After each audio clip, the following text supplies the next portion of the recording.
sia lodato Gesù Cristo e avanti con Maria. Buona e santa giornata a tutti voi, miei cari figlioli, nei sacri cuori di Gesù e di Maria e nel cuore castissimo di San Giuseppe. Ben ritrovati con la nostra rubrica mattutina Santi e Caffè. Oggi è un giorno importante, un giorno di festa, è mercoledì 10 dicembre, si celebra la festa della Santa Casa di Loreto, della Madonna Lauretana. Un saluto particolare a tutti i carissimi fedeli del piccolo Resto delle Marche che erano pure presenti ieri l'altro a Milano quando abbiamo salutato le varie regioni. E certo hanno la grazia i marchigiani di vivere, direi, proprio ai piedi, all'ombra di questo Santo Colle di Loreto, dove si trova, come sapete, questa casa che la tradizione attribuisce a quella nella quale addirittura, pensate, ha vissuto la Madonna, anzitutto lei, avendo ricevuto lì a Nazareth l'annuncio dell'angelo Gabriele che le annunciava di essere la madre del Messia.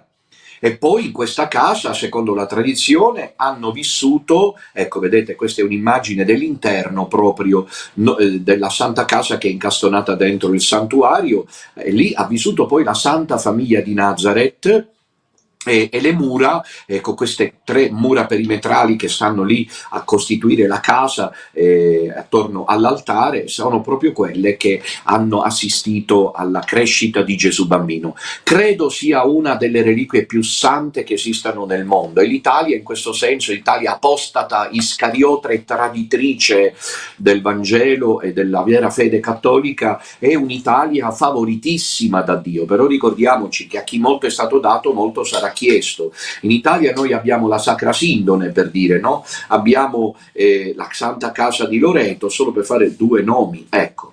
La tradizione vuole che nella notte tra il 9 e il 10 dicembre del 1294 queste 3 pareti della Santa Casa della Vergine Maria, che si trovavano in Dalmazia, nell'attuale Croazia, furono trasportate, queste 3 pareti, dagli angeli a Loreto. E c'è un particolare non irrilevante che è il fatto che San Nicola da Tolentino, io ho visto questo che domenica c'erano presenti i vari stendardi delle varie regioni, mi ha fatto molto piacere verificare che lo stendardo delle Marche ha come immagine proprio quella della visione di San Nicola da Tolentino che vede la Santa Casa di Loreto, eccola lì, trasferita, eccola lì. No, questa però non è l'immagine di San Nicola da Tolentino, regia. Questa è l'immagine della Santa Casa, sì, trasferita. C'è anche San Nicola da Tolentino, ma c'è proprio l'immagine che racconta di come nella notte tra il 9 e il 10 dicembre del 1294 San Nicola era in preghiera e affacciato vide proprio che gli angeli trasferivano questa Santa Casa. Ebbe la grazia da Dio di essere testimone di questo prodigio di grazia. Prodigio di grazia, Lupus in fabula mette conto sempre, purtroppo doverlo precisare, che è stato cancellato da Bergoglio. Lo mette conto ricordarlo, perché qui le cose vanno avanti con il trattore che asfalta tutto il campo coltivato della fede cattolica, e gli agricoltori fingono di non accorgersene. Esattamente il 10 dicembre del 2019, no scusate, il decreto è del 7 ottobre del 2019, trovo assai significativo che scelgano sempre date mariane, questi della falsa chiesa, scelgono sempre date mariane. Le mie scomuniche sono firmate il 15 agosto per esempio, no? Ecco, e anche quelle dei confratelli riportano date mariane, il 7 ottobre, ecco, festa della Madonna del Rosario, con l'approvazione della Congregazione per il Culto Divino, quindi con la complicità del cardinale Robert Sara, che se fossi stato io mi sarei dimesso e me ne sarei andato, no? Invece lui ha messo la firma alla volontà di Bergoglio di cancellare la festa della traslazione miracolosa della Sacra Casa di Loreto, una festa che, come abbiamo detto, risale al 1291 e che poi nel XIV secolo, grazie ai padri francescani predicatori per l'Italia, fu tanto, cara, diventò tanto cara ai fedeli di tutta l'Italia. E questa appunto festa facoltativa nel 1916 venne giustamente reintegrata poi nel martirologio romano, anche in virtù del riconoscimento del volo miracoloso della Santa Casa. Insomma, qui si procede per rottura e pochi se ne accorgono. Io dico che ci aspetta chissà cosa, perché si procede per rottura e si fa finta di nulla. Ecco, possiamo alzare un poco per favore la camera. E dicevo che Benedetto XV, appunto, approvando il volo miracoloso della Santa Casa, nel 1920 decretò che la Madonna di Loreto diventasse patrona degli aviatori. Patrona degli aviatori. E nel documento di approvazione di questo patronato mariano di Loreto verso l'aviazione, la Madonna di Loreto è patrona degli aviatori, Papa Benedetto XV nel 1920 fa riferimento al volo miracoloso della Santa Casa, cioè la traslazione angelica. Ecco. Poi è stata stabilita questa festa.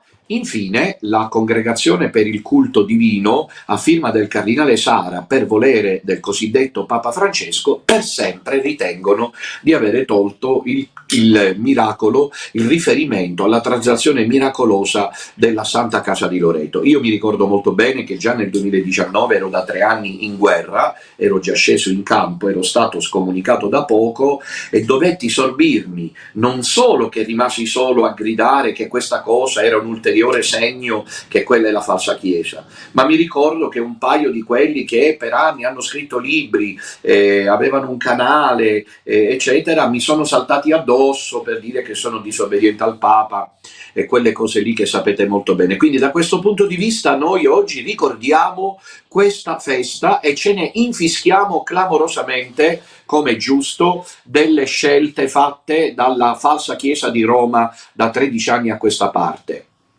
Crediamo fermamente, infatti, che oggi, 10 dicembre, nella notte scorsa, è avvenuto questo miracolo straordinario, soprannaturale, per cui la Casa di Loreto è stata trasferita dagli angeli. Io ci credo, fate bene a crederci, anche voi miei cari figliuoli, nonostante Bergoglio e il Cardinal Sara abbiano deciso di togliere. Ma il problema è anche più a monte, cioè è la teologia modernista, liberal, positivista, che ha deciso e sta decidendo fino in fondo di cancellare ogni traccia del soprannaturale nella fede cattolica. È evidente che il soprannaturale va esaminato quando si mostra e si manifesta, perché talora è piuttosto preternaturale più che soprannaturale, ed è giusto quindi un'indagine, una verifica, ma non il pregiudizio. E poi c'è la testimonianza di San Nicola da Tolentino, che eccolo lì, che ha giurato di aver visto, ha proprio giurato con atto notarile, e c'erano anche altri frati agostiniani con lui, di aver assistito alla traslazione della Santa Casa. Oggi noi spiritualmente andiamo lì, dove si ha il privilegio di leggere hic verbum caro factum est. Qui il verbo si è fatto carne, e pare proprio che quelle mura, che quei mattoni di quelle tre mura raccontino al cuore devoto, al cuore del pellegrino che va lì, quanta santità conserva questa casa. Tanti santi sono andati a Loreto, tantissimi santi nel corso dei secoli, perché è appunto dal XIII secolo che la casa si trova lì, a Loreto. Tra l'altro ci sono studi preziosi che dimostrano come è accaduto senza dubbio, dicono studiosi seri, qualcosa di spiegabile, perché per esempio la casa non ha fondamenta, e questo già dovrebbe far riflettere. E poi ancora non è stata posizionata, ecco, questo è il quadro, l'affresco che mostra, vedete, San Nicola da Tolentino in ginocchio che assiste in visione alla traslazione angelica della casa. Vi dicevo che poi è stata posizionata in una diciamo posizione non classica rispetto ai criteri architettonici del tempo. Sono stati esaminati anche gli elementi costitutivi del mattone delle tre pareti della Santa Casa, ed è stato verificato che si tratta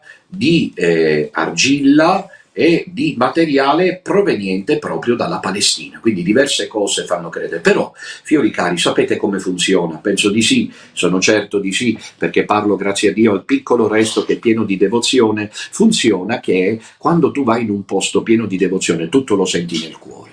Tu lo senti nel cuore. Ecco, io poi non sono più andato naturalmente perché sono considerato il criminale numero uno in Italia, pensate che roba, mi butterebbero fuori, perché è già capitato a Lanciano che mi hanno buttato fuori, ad Ars mi hanno buttato fuori, in un altro posto che adesso non mi ricordo mi hanno buttato fuori. Quindi da quel momento io ho preso la solenne decisione di non mettere piede dentro i luoghi sacri finché non sarò riconosciuto innocente, se non addirittura testimone. Intanto passo per criminale pericoloso e quindi mi buttano fuori. Ma quando io andavo a Loreto, l'esperienza che vivevo era di una profonda percezione interiore che quella casa è proprio quella che ha conservato l'annuncio a Maria e l'incarnazione del Verbo. Verbum caro factum est.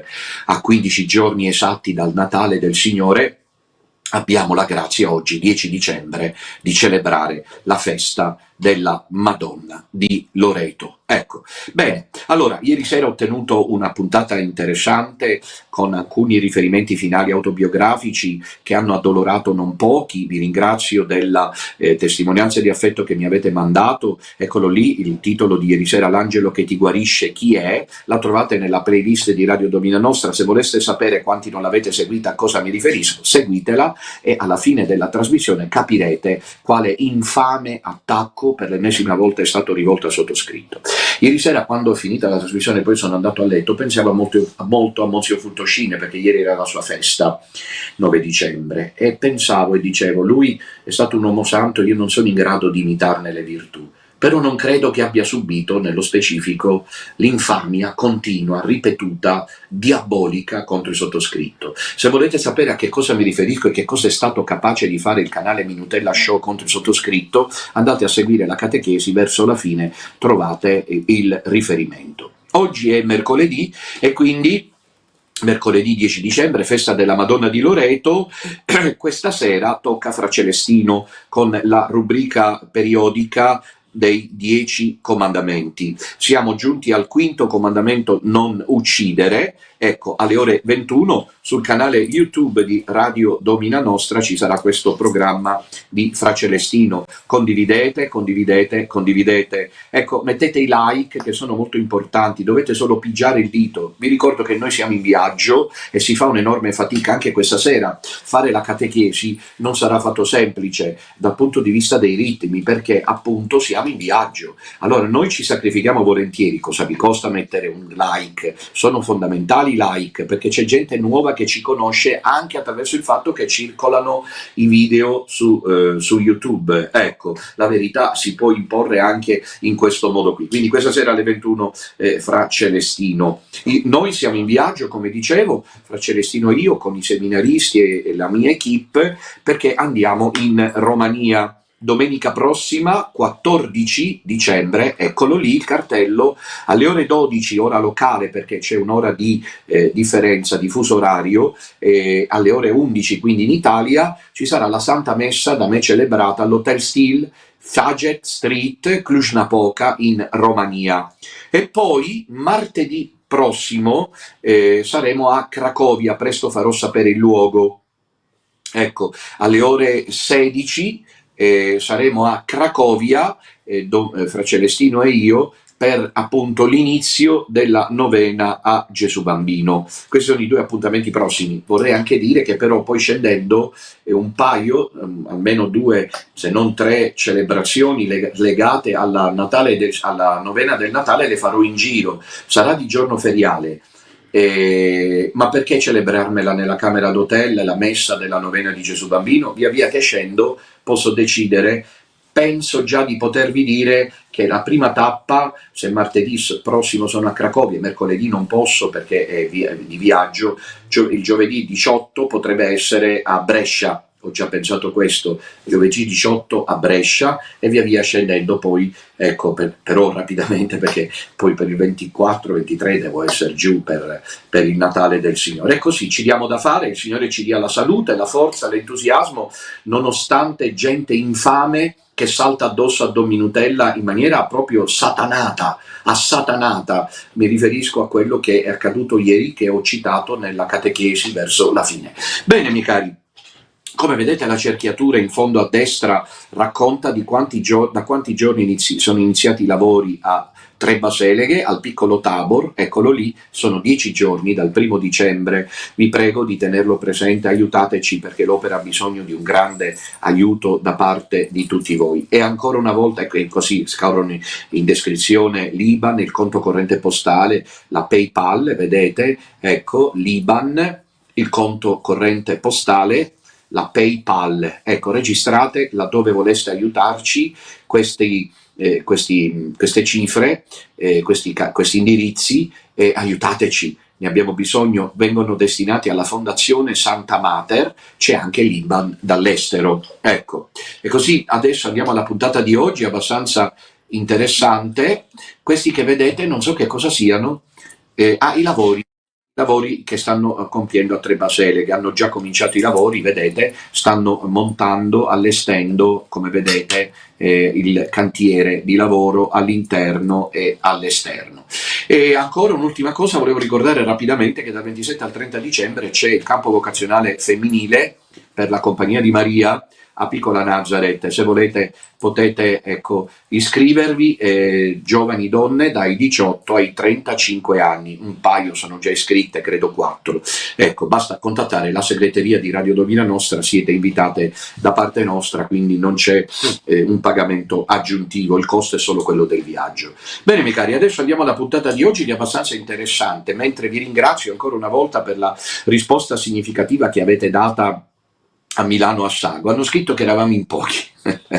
Eravamo in pochi ad Assago, sì, eravamo abbastanza in pochi, è vero, perché anche quelli che lo scrivono, pure loro si riuniscono come noi, no? Pure loro sanno riempire le sale l'8 dicembre, pure loro, per cui sono pochi, questa è poca gente tutta malata, tutta affabulata da Dommi Nutella. Vabbè, torniamo a noi, quindi è stata un'esperienza molto bella nella quale noi per il piccolo resto abbiamo lanciato, risposto alle provocazioni della falsa chiesa, non con l'inutile chiacchiera che stanno continuando a portare avanti. La Commissione Mariana Internazionale, Mariologica Internazionale, ha scritto un testo a Papa Leone, implorandolo di intervenire. Non so, è la solita, come dire, il solito melodramma che si mostra, per cui, come è avvenuto con Bergoglio, vi ricordate, quello pubblicava allora come si chiamavano quelle cose, la correttio filialis, e poi la dichiarazione di questi e quelli, le firme. Beh, che cosa è cambiato? Con la chiacchiera non si risolve nulla, bisognerebbe che tutti facessero come fa Dommi Nutella, e cioè scendere in campo con i confratelli del sodalizio, è l'unica alternativa, non ci sono altre alternative. È da 13 anni, cari Unacum, che chiacchierate. È uno spettacolo ormai divenuto penoso, vederli lamentarsi, vederli chiacchierare, vederli puntare il dito contro questo e contro quello, fare gli appelli al Papa, niente di più penoso che questo, come facevano gli appelli al cosiddetto Papa Francesco perché non permettesse, che non capivano, ero l'unico a gridarlo e se la prendevano con me, che Papa Francesco era esattamente lui l'artefice. Così come Papa Leone è complice, se non artefice è complice. Io penso che sia artefice, ma complice sicuramente. Lui da quale mondo viene, Prevost? Da quale mondo viene Prevost? Chi l'ha creato Prevost? Se uno di giorno di questi seminaristi diventerà prete, se perseverano, no? Contro tutto le maledizioni che mandano addosso, no? Perché di questo si tratta, di questo si... Basta che loro lo sappiano, se loro lo sanno, il saperlo e l'accettarlo è salvezza. Perché io ho proprio visto come questo avviene, ci odiano. Ma poniamo che uno di questi giovani finalmente, dico uno per essere ottimista, riesce a starmi accanto e a ostinarsi per altri anni fino a quando non diventa prete. Va bene? Il mondo intero non potrà che dire proviene dalla scuola di Dominutella. È così, allora la questione che io pongo è: ma Prevost, cari Unacum che siete lì a scrivergli la nuova bussola quotidiana, appello, questi sono proprio penosi, appello al Papa Leone perché riveda la posizione di Mater Populi Fidei. Ma perché Prevost da quale caspita di mondo viene? Non viene forse dalla scuola di Bergoglio? Diversamente sarebbe rimasto vescovo, ma neanche forse, perché l'ha fatto vescovo appunto Bergoglio a Chiclayo in Perù, e poi da lì l'ha portato prefetto dei vescovi quando ha firmato la circolare, intanto perché tutti si vaccinassero e poi perché venisse applicata la fiducia supplicans. Avete capito? Ecco, quindi da questo punto di vista che cosa c'è da aspettarsi da questa falsa chiesa? Quando lo capiranno che è falsa questa chiesa? Quando gli Unacum apriranno gli occhi per dire, lo sapete che cosa li frena? Io lo penso. Il problema per loro è dare ragione a Dominutella. Preferiranno rimanersene attaccati alle corna di Lucifero, al forchettone di Satana, pur di non dire che avevo ragione io. Perché l'hanno capito che questa chiesa, hanno aspettato Prevost per vedere se cambiava qualcosa, non è cambiato nulla, anzi va sempre peggio. Anzi va sempre peggio. Ecco. Allora, proprio per dire che poi va sempre peggio, oggi il titolo, prego la regia di mostrarlo, è abbastanza significativo. Il vescovo di Chiavari, l'amore gay e la rivolta dei fedeli. Se non fosse vero, sarebbe un ottimo titolo per un romanzo spy. Il vescovo di Chiavari, siamo in Liguria. Che cosa è successo? È successo che La Verità, il quotidiano La Verità, ha lanciato oggi, a firma di Giorgio Gandola, la notizia che la diocesi di Chiavari, per conto del vescovo, promuove l'amore gay. E i fedeli in rivolta scrivono al Papa. Siamo alla commedia. Siamo alla commedia. La diocesi promuove l'amore gay e i fedeli in rivolta scrivono al Papa. Che cosa è successo? Ricostruiamo tutta la vicenda. Vescovo di Chiavari sotto accusa. Diffuso nelle parrocchie un libricino, adesso lo vedremo insieme, che racconta l'amore in una coppia, la vita di coppia. E fin qui potrebbe non esserci, anzi non c'è nessun problema, che il cattolicesimo romano, insieme a tutte le altre cose, si occupi dell'amore, è una cosa, cioè dell'amore di coppia, no?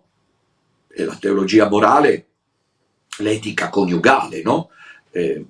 Presumo che Fra Celestino ne dovrà parlare, presumo, quando tratterà il comandamento non commettere adulterio, no?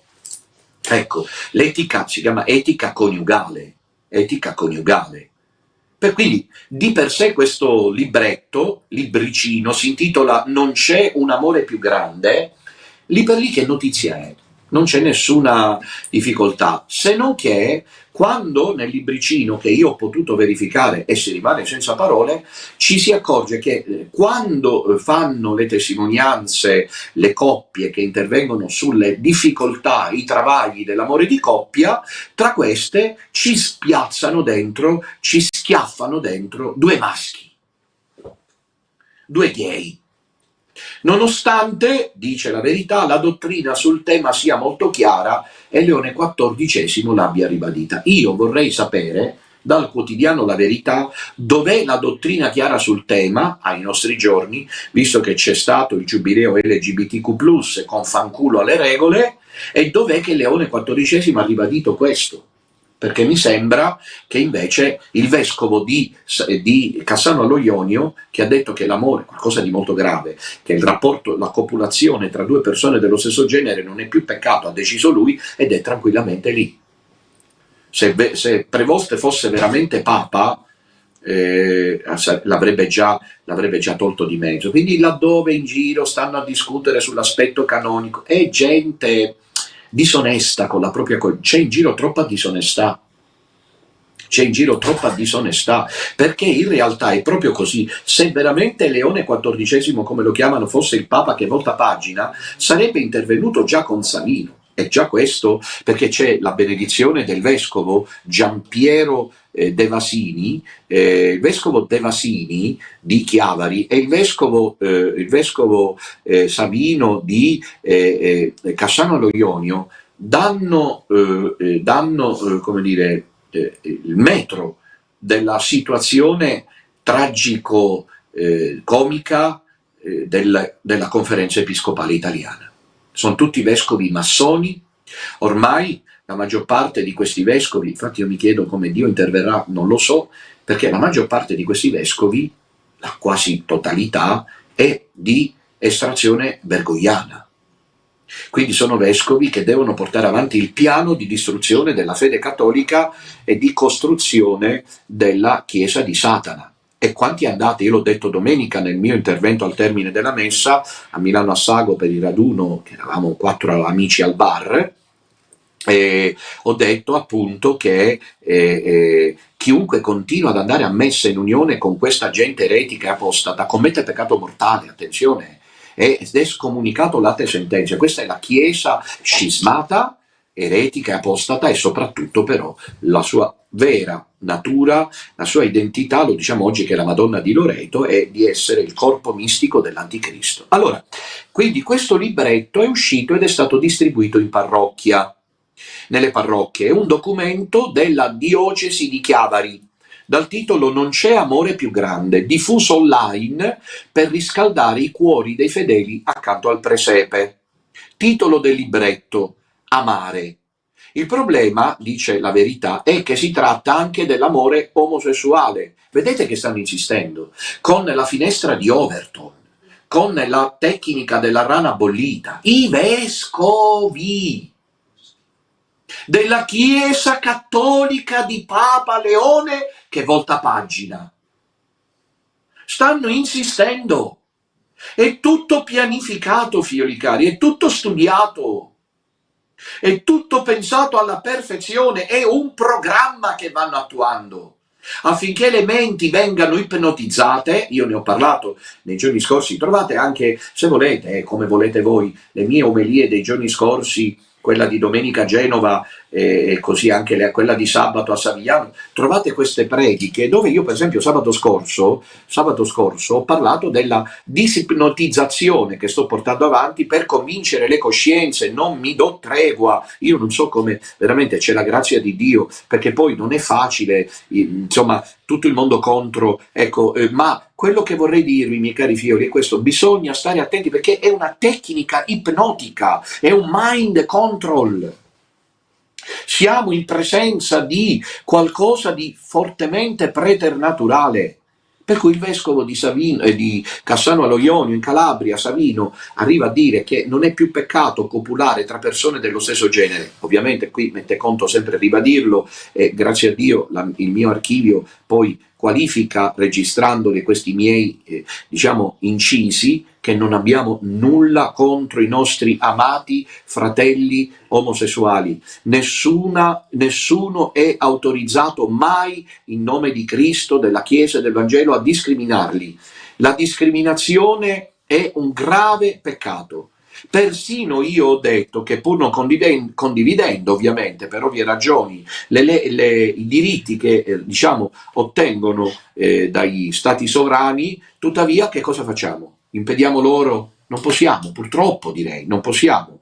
Cioè alla famiglia del Bosco gli tolgono i figli, ma sapete che in Italia la legislazione prevede che a una coppia gay si possa concedere l'adozione di un figlio, capito? Non è che siamo contenti di questo noi, non vogliamo.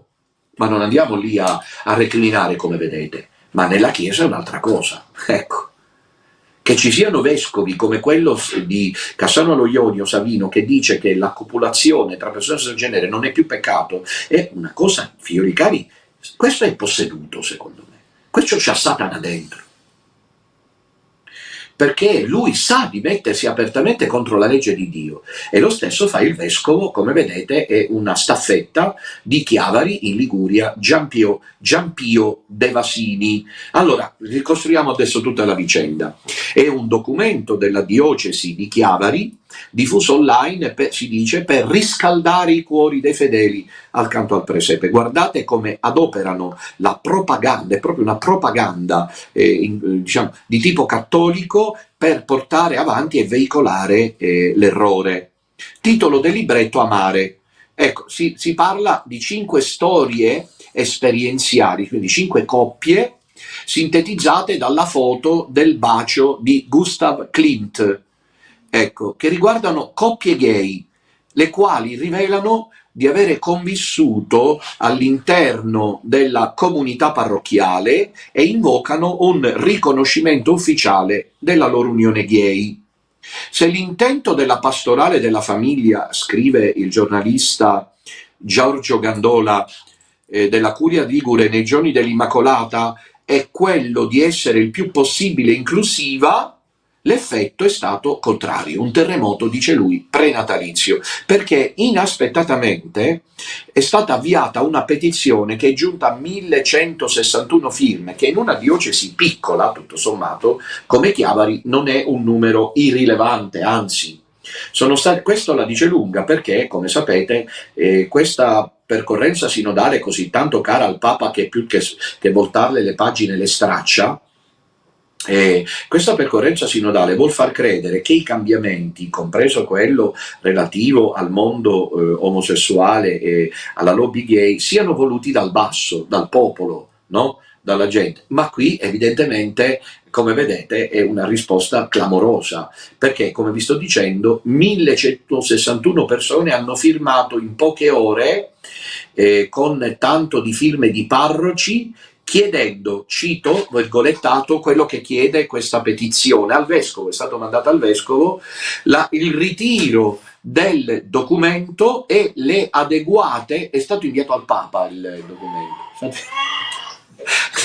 È stato inviato al Papa, Fiori cari, prendiamola a ridere perché non c'è altra soluzione. Quindi questi parroci e questi fedeli, 1161 firme, hanno inviato alla Santa Sede, al Santo Padre Papa Leone XIV, questa richiesta, quale? Il ritiro immediato del documento e adeguate sanzioni canoniche per il vescovo Giampio De Vasini e il responsabile del progetto Don Marco Torre. Allora, facciamo subito un paio di considerazioni. Primo, intanto ci fa piacere vedere che c'è una reazione cattolica significativa nell'amata terra ligure. Come mai in Calabria no?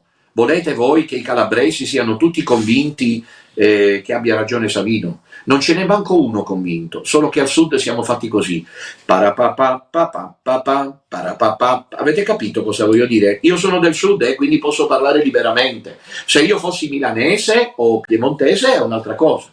Ma io sono di Palermo, capito? Non del sud, sono proprio giù, lì, quindi mi posso permettere di dire che da Napoli in giù ci possono camminare sulle teste, non c'è rivolta, non c'è ribellione, non c'è coscienza collettiva. Volete voi che in Calabria, ma se voi andate a Casano allo Ionio, guardate che quelli manco sanno come si chiama il vescovo, e se sanno chi è, manco sanno quello che ha detto e che cosa ha fatto il 6 settembre mi permetto di dirlo perché purtroppo è così. Purtroppo è così. Infatti devo anche dire che la coscientizzazione relativa al cammino del piccolo resto, ma perché mi rovinate la mattinata con questa foto? Questo è Savino. Mamma mia che roba, regia, sei proprio crudele. Allora, stavo dicendo che, e non me la toglie, vedete, si diverte, la regia si diverte. Allora, stavo dicendo che è così, che la coscientizzazione relativa al piccolo resto, da Firenze in su c'è risposta. Da Firenze in giù, che fatica, in Calabria, in Sicilia stessa, ci sono le risposte, ma non è come, perché? Perché ci possono camminare addosso. Quindi chapeau ai fedeli e ai parroci liguri che si sono ribellati.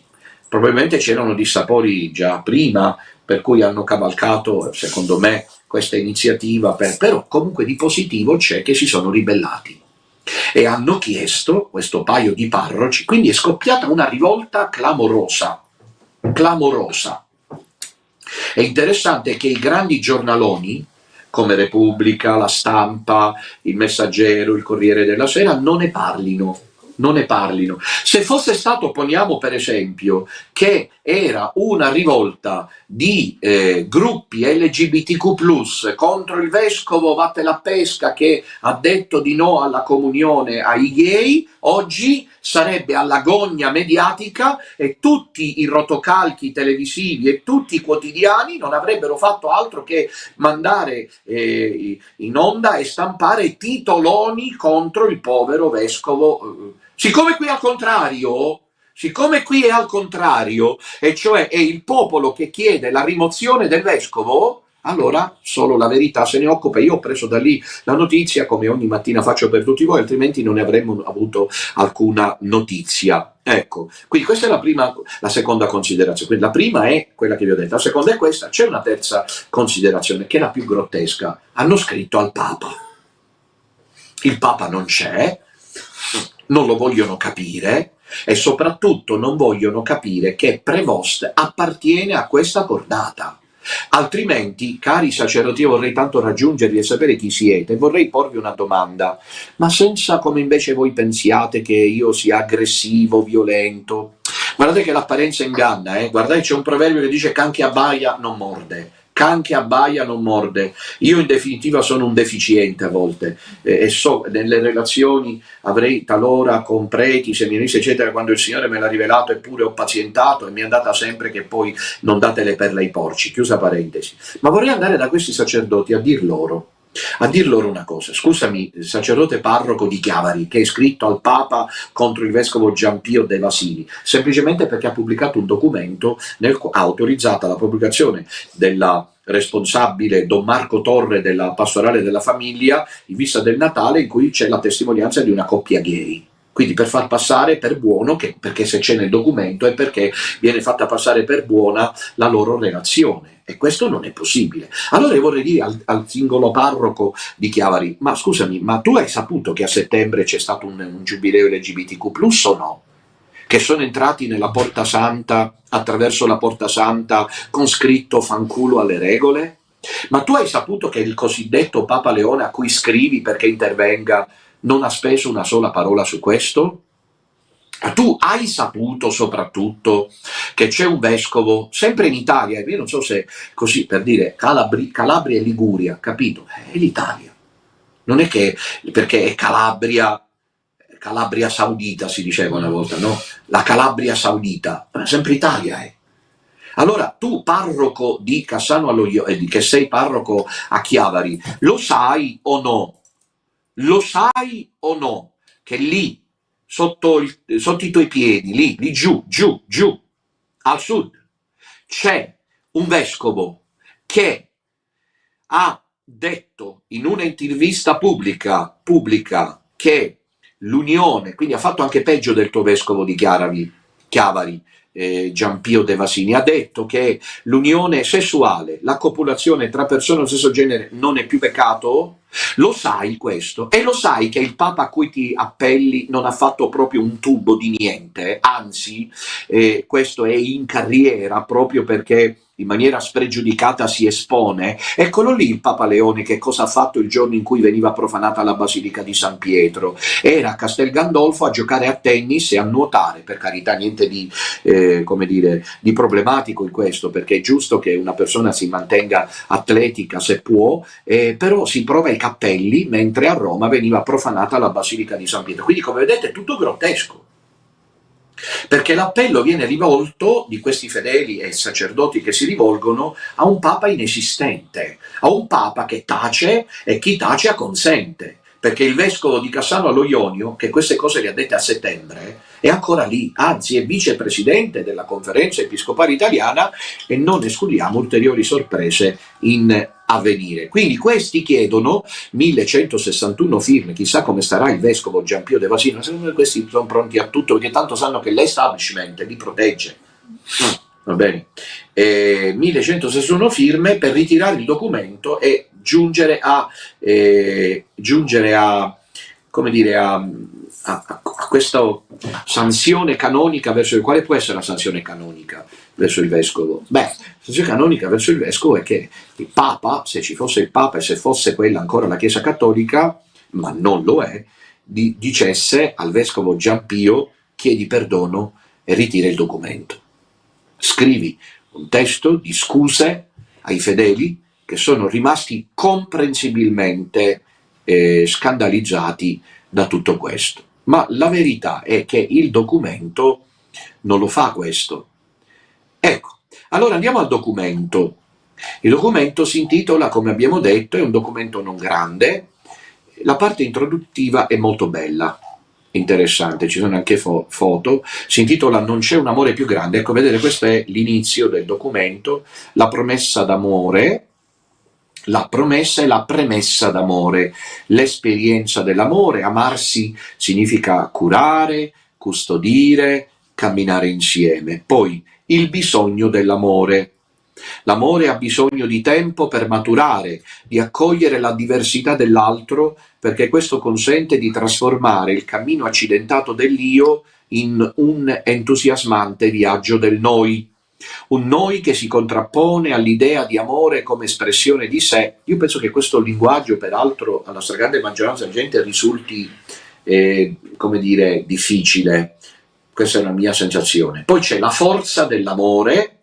L'amore è grazia e sostanza, dice il documento della pastorale della famiglia da diocesi di Chiavari, con la firma del vescovo. L'amore richiede determinazione, volontà di crescere, di camminare insieme, eccetera.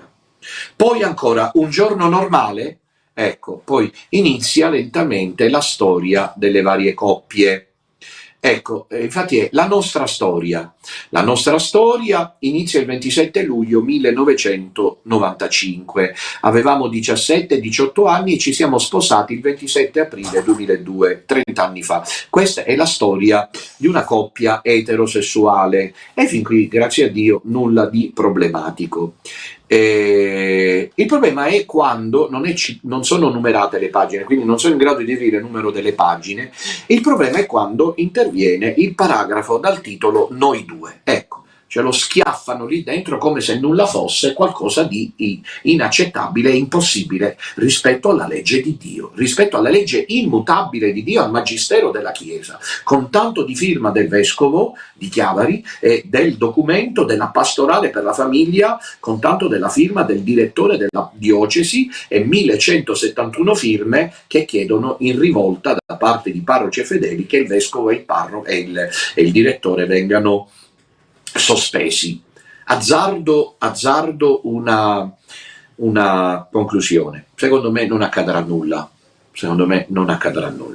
E al limite ci sarà solo una, forse già prevista, una sorta di, come dire, di correzione formale. Ma vediamo che cosa è stato scritto. Noi due si intitola. Sono Marco. Michele è il mio compagno e stiamo insieme dal 2001. I nostri percorsi sono stati molto diversi.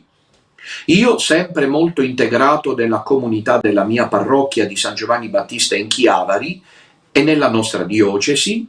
Michele, in origine di Santa Margherita Ligure, non era attivo nella sua parrocchia di provenienza, ma dopo un po' di anni che vivevamo assieme a Chiavari, ha iniziato a frequentare con me la nostra parrocchia e a cantare nel nostro coro. Nonostante le nostre diversità, abbiamo comunque fatto un bel percorso insieme che ci ha portato oggi a vivere ancora più liberamente il nostro volerci bene anche all'interno della nostra comunità, dove l'amore vicendevole è ben accolto dai nostri amici. Fiori cari, vi ricordo sempre la profezia di Papa Benedetto, peraltro effettuata verso la fine della sua vita, quando ha scritto che quando si sarebbe approvato il matrimonio gay, quello era il segno della società dell'anticristo. Guardate come stanno pressando per questo, incredibile, gli apostati vescovi della Chiesa italiana. Quindi questi cantano nel coro e vengono accettati dalla comunità. Vi pare che sia qualcosa da formalizzare? Io conosco tante persone gay che tranquillamente venivano accolte e sono accolte nella comunità cristiana, va bene? Da qualche anno facciamo parte del gruppo Amore in Cammino all'interno del servizio pastorale familiare nella nostra diocesi. Abbiamo vissuto straordinarie esperienze di condivisione di vita e di fede, grazie all'incontro con altre persone che stanno facendo il nostro stesso percorso all'interno di altre diocesi. E così ciò che prima veniva tenuto da parte perché era scomodo ed era difficile darne testimonianza, ora fortunatamente è diventato motivo di impegno per portare anche ad altre persone le nostre esperienze. Il fine ultimo del nostro lavoro credo sia abbattere quei muri di divisione che hanno sempre ostacolato la partecipazione attiva di persone appartenenti all'ampia sfera dell'omoaffettività alla vita della Chiesa, sotto l'amore dell'unico Padre che ci accoglie nella libertà di come Lui ci ha creati. Marco e Michele. Ecco, questo è il testo inserito in questo documento a firma del direttore della pastorale familiare della diocesi di Chiavari, con tanto di approvazione del vescovo, che ha spinto, come stiamo dicendo, i fedeli a rivoltarsi, e così anche a quanto pare qualche parroco, con una petizione rivolta al Papa perché intervenga con sanzioni disciplinari nei confronti del vescovo e del direttore della pastorale familiare di Chiavari. Che cosa possiamo dire in conclusione, figlioli cari? Ho già anticipato un paio di considerazioni, adesso giungiamo alla conclusione. Anzitutto, grande rispetto per tutte le persone omosessuali, nostri fratelli e nostre sorelle, ammesso che così vogliano essere chiamati, perché ci sono anche i trans che non gradiscono a quanto pare questo, e quindi noi non sappiamo esattamente come chiamarli in questo caso, ma sappiano che hanno tutto il nostro amore e tutto il nostro affetto. Ci sono persone omosessuali all'interno del piccolo Resto che mai si sono sentite discriminate per la loro identità di genere, che non si riconosce, nel caso specifico, in una specifica connotazione biologico-fisica, direi anche chimica, ma che si riconosce nell'altra metà del cielo, come si diceva una volta. Va bene, quindi questo è un dato acquisito che la falsa Chiesa fa passare per non vero, cioè vogliono far credere che sia stato con Papa Francesco che la Chiesa abbia aperto ai gay. Non è così, perché i gay, gli omosessuali, se andate a leggere il Catechismo della Chiesa Cattolica, dicono i testi e anche altri documenti sotto diciamo, la regia di Ratzinger, che appunto la Chiesa non può approvare l'unione, la copulazione tra persone dello stesso sesso. Questo è il punto. Questo è il punto. E qui non c'è alcun accenno a questo. Si fa passare l'idea che c'è ancora una chiesa bacchettona, una chiesa retrograda. Volentieri parlano a talora i giornaloni di chiesa medievale, quasi come se il Medioevo fosse la stagione più oscura dell'umanità, quando invece probabilmente è stata una delle più auree. Una chiesa medievale, una chiesa oscura, tontolona, bacchettona, che deve aprirsi. A che cosa? Dove vogliono arrivare?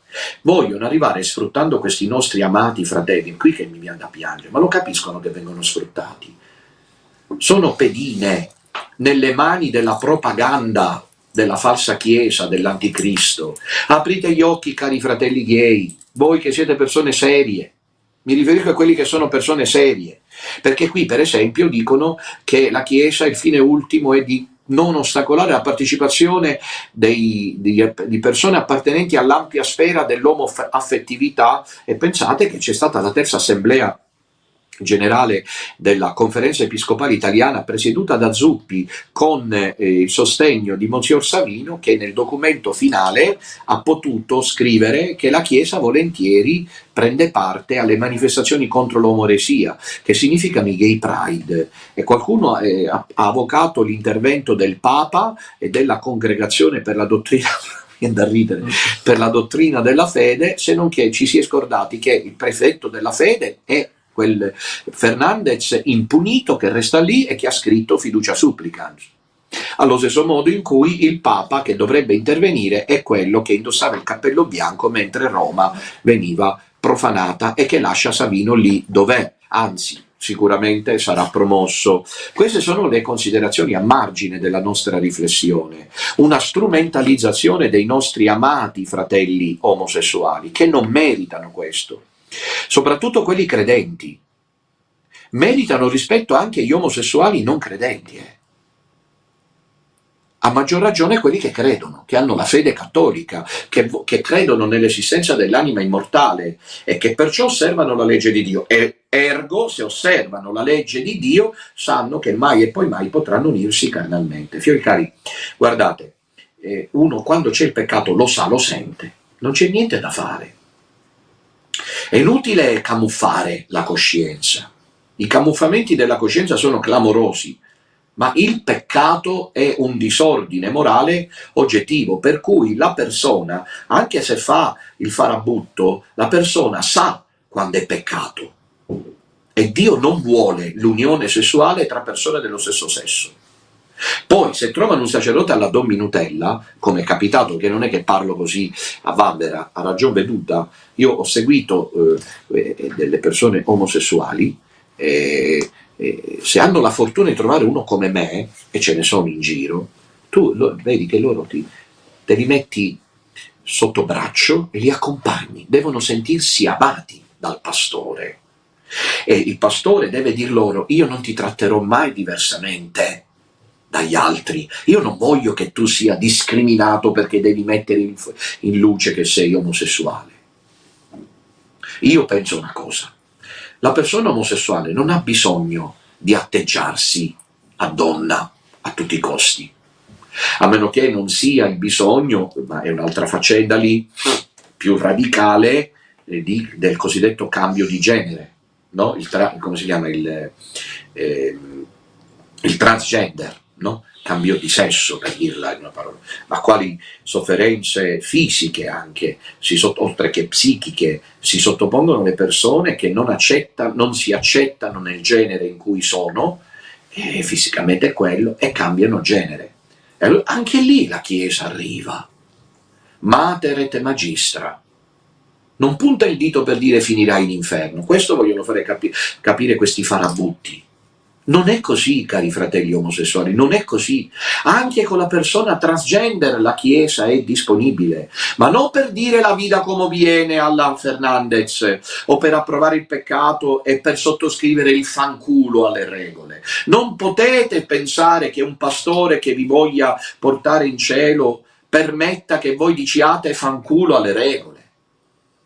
Ci sono le regole che Dio ha stabilito, quindi tu cambi sesso, allora un lavoro, io l'ho fatto questo quando ero parroco, l'ho fatto, un perfetto atteggiamento di riservatezza totale.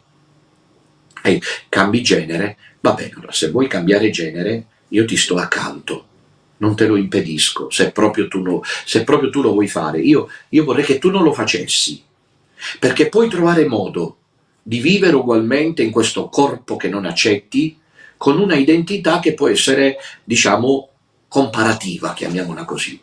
Ma vuoi cambiare sesso? Bene, cambia sesso. Però ricordati che Dio ti ama.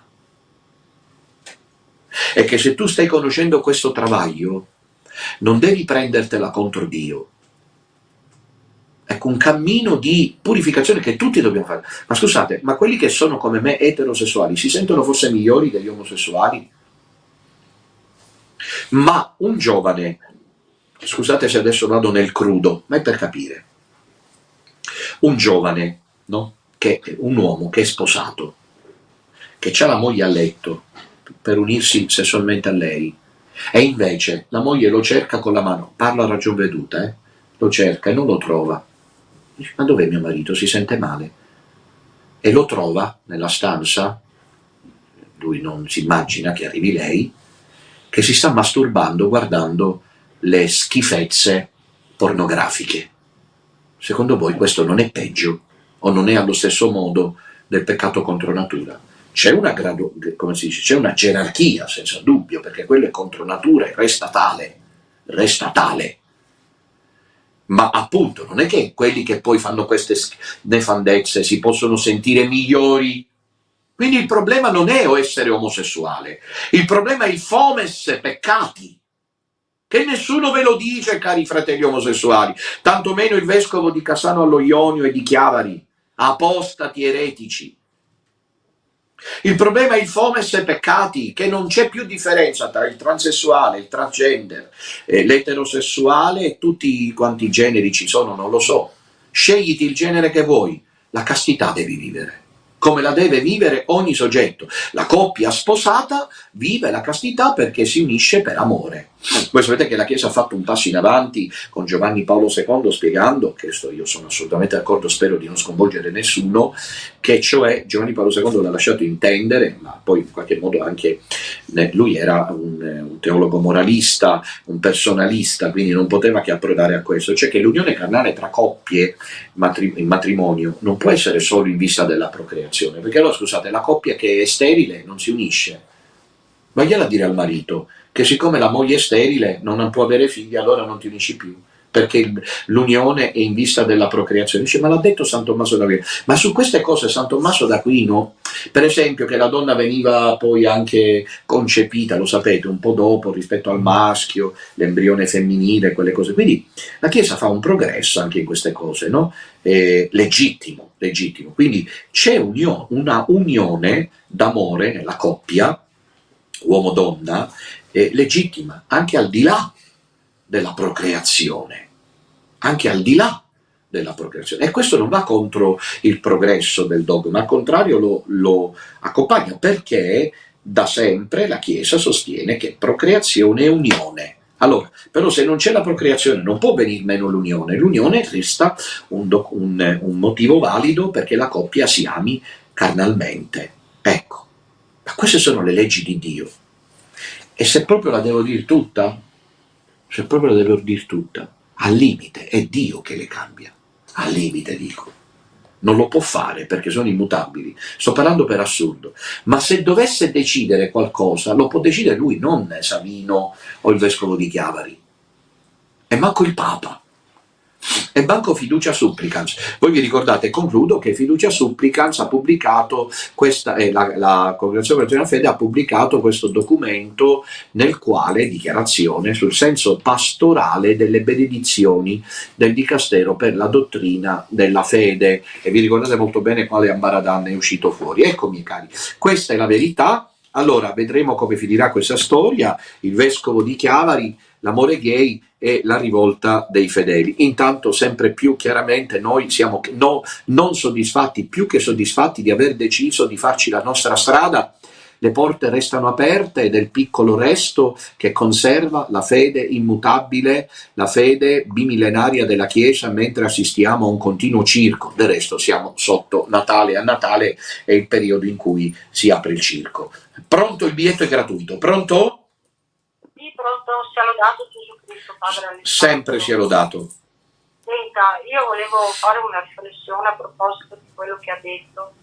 Io vedo che anche tra i giovani adesso, vedo con mia figlia che mi dice che alcune sue compagne di scuola parlano e dicono che potrebbero innamorarsi sia di un uomo che di una donna. Io noto che in questa società c'è l'induzione alla perversione. Non c'è più la distinzione, cioè l'amore deve essere libero, non è più considerato, diciamo, la famiglia classica. Anche chi è, diciamo, etero deve per forza aprirsi a queste nuove, sì, diciamo, unioni. Sì. E oltre a ciò volevo anche chiederle se secondo lei, siccome penso che l'omosessualità non viene da Dio, se può dipendere da un disturbo dell'albero genealogico. Sì, sì. Ecco, mi dica lei da cosa può dipendere, perché dico, una persona che nasce così, che ha questa tendenza, che non è lui che lo decide, ma è una cosa che è per lui spontanea, istintiva, che è un qualcosa, un canale che viene, diciamo, Certo, è possibile che sia così. Grazie, Dio ti benedica. Purtroppo comincio con la prima considerazione. È vero che i nostri giovani stanno crescendo in questo clima così di perversione totale, per cui vengono convinti che la questione di genere è decisiva, allora tu sei col pisellino e il fiorellino, però puoi decidere molte altre identità di genere. Questo è niente di più diabolico, e infatti la Chiesa dovrebbe alzare ancora di più la voce. Invece la Pontificia Accademia per la Vita guidata da Monsignor Pegoraro è lì che tace e strizza l'occhio a tutte queste iniziative, qualcosa di clamoroso. Bisognerebbe fare un documento, non escludo che magari interveniamo noi su tutta questa vicenda, come abbiamo fatto sulla Mater Populi Fidelis, per mettere chiarezza. La teoria gender è del tutto da respingere, e infatti i nostri giovani crescono poi con l'idea che possono sposarsi liberamente con chi vogliono, maschi o femmine, indipendentemente, perché ormai è una società che approva questo. Questo deve spingerci a pregare. La Madonna molte volte nei suoi appelli a Fatima e a Medjugorje, e poi anche per esempio con mistiche come Natuzza, ha manifestato il suo grande dolore per i giovani che sono vittime di questo sistema. Per quello che riguarda invece le persone omosessuali che non scelgono di esserlo per moda o per come dire, perché tutti fanno così, ma perché ci nascono proprio, sì, è possibile che ci siano influssi dell'albero genealogico, disfunzioni però senza dubbio ormonali, e lì non bisogna, secondo me, indagare troppo a livello pubblico, ma avere il soggetto davanti con la sua storia, il suo travaglio, il suo percorso, le sue ferite, e quindi in questo volentieri accompagnarlo e aiutarlo in un cammino di riscoperta. Ne parlavo proprio ieri sera nella catechesi all'inizio, quella sul Vangelo di Giovanni tenuta ieri sera. Parlavo proprio della riscoperta in Gesù Cristo della figliolanza divina. Eccolo lì, l'angelo che ti guarisce chi è? Lo trovate nella playlist di Radio Domina Nostra. Intanto vi ricordo che questa sera c'è la catechesi di Fra Celestino a proposito di tutto questo ambaradan sui 10 comandamenti. Pronto? Ave Maria, sia lodato Gesù Cristo. Don Alessandro, Sempre non ho parole per quello che avete fatto. Io so che è stato proprio un giubilo. Le mie preghiere sono state portate a voi da una sentinella di Betania, sì, perché io non so cosa da venire. Volevo fare due considerazioni brevissime. Bisogna dire a questi personaggi che chi esce fuori dal peccato, così come io sono stata, noi siamo vittime del peccato, sia originale ma del peccato, quindi del demonio, bisogna dire, io vittima del peccato della carne e quant'altro, che siamo noi i veri redenti, siamo schifati dal peccato, non tornerei mai indietro, certo. Perché ogni volta che il diavolo tenta, ma non tenta sugli stessi peccati, tenta su altri, tenta di dividere le famiglie, eccetera, ci mettiamo in ginocchio e ci mettiamo a piangere, esatto. E preghiamo Dio, il Signore e la Madonna affinché ci portino a Gesù Cristo. Certo. Chi ama Gesù con tutto il cuore, chi ama Gesù con tutto il cuore non fa più lo stesso peccato. Certo. Questi non sanno neanche che cosa dicono, per loro non ci sono parole, ma come si dice a Roma sono parolacce. Un abbraccio fortissimo. Dio ti benedica, Fiola Gara. Grazie della tua testimonianza. Ave Maria, Ave Maria. Sì, approvo in pieno questa considerazione e testimonianza che ha fatto questa figliola, nostra sorella del piccolo Resto, e non c'è altro da aggiungere se non che tutto questo è vero. Dobbiamo sempre vigilare nella lotta personale contro il peccato. Pronto? Pronto? Sia lodato Gesù Cristo. Sempre sia lodato Padre Alessandro, sono Cecilia da Padova. Mi è piaciuta anche la catechesi che ha fatto ieri sera, e comunque ha parlato anche del battesimo, sì, che sì. Purtroppo oggi tanti genitori non lo danno, oppure lo danno per scontato, oppure proprio non lo mettono più in considerazione. Sì, sì. Cioè, noi siamo ormai una generazione, anche la sua, anche la mia, perché insomma anche io vengo per fortuna da una famiglia che ha sempre trasmesso i valori spirituali. Quando si elimina, diciamo, il desiderio del battesimo dei nostri figli, si elimina appunto l'esistenza di Dio, perché cosa vuol dire? Cioè, col battesimo diventiamo figli di Dio. Una volta che lo eliminiamo non siamo più figli di Dio, purtroppo rimaniamo figli di Satana, purtroppo. E questo è la colpa un po' anche non solo della società, ma anche proprio delle famiglie stesse che non tramandano più questi valori spirituali. Proprio così, sempre si è dato. Grazie, ottimo intervento. Sì, ieri sera la catechesi ha toccato almeno 2 o 3 punti importantissimi. L'angelo che ti guarisce chi è? Uno dei quali, il primo è stato questo sulla gioia di sentirci figli in Gesù Cristo del Padre, cioè questo Dio, a proposito appunto delle come le persone che nascono, ognuno di noi, no? E poi strada facendo, c'è chi è più fortunato, chi meno, però si conosce il dolore, la malattia, la sofferenza. Quello che è importante è non perdere mai questo assioma, direi, che tiene in piede la geometria espositiva della fede, cioè che Dio è Padre, mi ama, se permette questo Lui sa perché lo fa, quindi fiducia. E poi questo mi ha permesso nella catechesi di ieri sera di precisare l'importanza del battesimo, e io ho detto, perché so che ci sono confratelli che mi seguono, che dovremmo tutti insieme darci da fare per rilanciare una teologia del battesimo, anche a partire da una rinnovata predicazione sul battesimo, perché è un tema dato per scontato, diceva von Balthasar, e invece no, cioè bisogna che certi temi dati per scontato vengano riproposti con nuovo slancio, e quello del battesimo è un tema importante. Io dicevo, dobbiamo ringraziare Dio.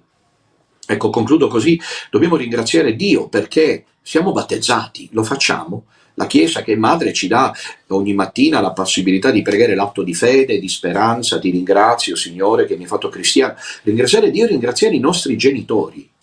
Io penso che la maggior parte dei genitori si salva proprio perché se battezzano i figli, perché è un prestito doppio che fanno a Dio. E Padre Pio in questo piangeva, perché lui si commuoveva quando diceva io partecipo all'opera sacerdotale di Dio, e diceva ai genitori voi partecipate all'opera creatrice del Creatore, ma in duplice modo lo fanno i genitori cristiani, è qualcosa di meraviglioso. Quando concepiscono e mettono al mondo il figlio, e questo già coi tempi che corrono con queste pratiche abortive di cui non si parla più, è una cosa clamorosa. Quindi quando già un bambino viene accettato è già una grazia che rende i genitori divini, ma ancor di più quando poi questi stessi genitori lo portano o la portano al fonte battesimale.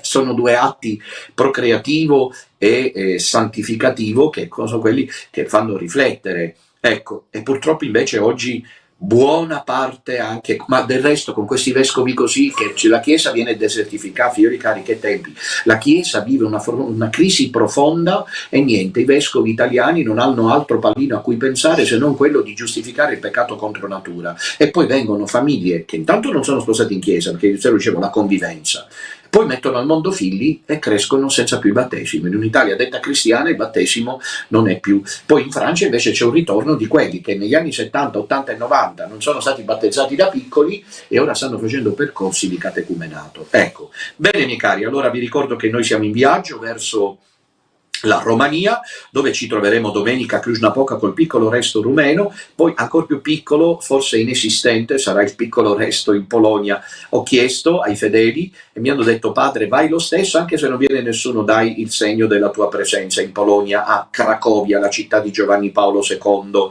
e della Madonna Nera di Czestochowa. Su tutti voi, con la corona del rosario in mano, nostra arma di difesa, vi prego di pregare ogni giorno i 3 rosari, figlioli cari, intensificate la preghiera per proteggervi da Satana che regna nel mondo, e su tutti voi la santa benedizione del Signore, augurandovi una giornata piena di pace e di gioia, in nomine Patris et Filii e Spiritus Sancti. Amen. Laudetur Jesus Christus. Eravamo 4 amici al bar che volevano cambiare il mondo.